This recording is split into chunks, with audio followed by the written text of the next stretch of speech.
ભાગવતજીનું મહાત્મ્ય છે. મહાત્મ્ય દરેકનું હોય છે. ભાગવતજીનું મહાત્મ્ય એમ નહીં, દરેક વસ્તુનું મહાત્મ્ય હોય. સેલ્સમેન આપણને એનું મહાત્મ્ય કીધું.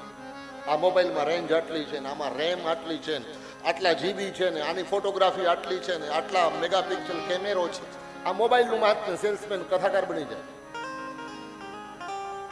વેપારી પાસે જઈએ તો ઘઉં સ્પેશિયલ છે ને, ચોખા છે ને, પંજાબના છે કે રાજસ્થાનના છે. શાકભાજી વાળા પાસે જઈએ, ભકાલા વાળો ભકાલાનું રીંગણાનું, બાજરીયા રીંગણા છે, રીંગણાનો ઓળો જોરદાર બનશે, મજા આવી જશે. સારું ન લાગે પૈસા પાછા દઈ દેજો. તમારું મહાત્મ્ય હોય, તમારું બધાયનું.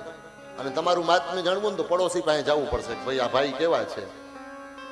તમારા પડોશીને ત્યાં જઈએ ને એટલે તમારા મહાત્મ્યની આખી ચોપડી ખુલે. બધા કહે કે આ ભાઈ આમ છે. એટલે તો સગાઈ કરવા જઈએ ત્યારે પડોશીને ત્યાં ચા પીવા જઈએ. શું કામ ખબર છે? માયતમ જાણવા.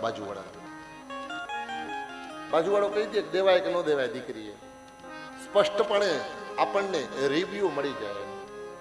જાણ્યા વગર પ્રેમ નહીં, પ્રેમ વગર પ્રભુની પ્રાપ્તિ નહીં. અજાણ્યા ઉપર આપણે કેમ વિશ્વાસ કરીએ? તો ભગવાનના સ્વરૂપને બતાવવા માટે સ્કંદ પુરાણ અને પદ્મ પુરાણમાં ભાગવતજીનું મહાત્મ્ય છે.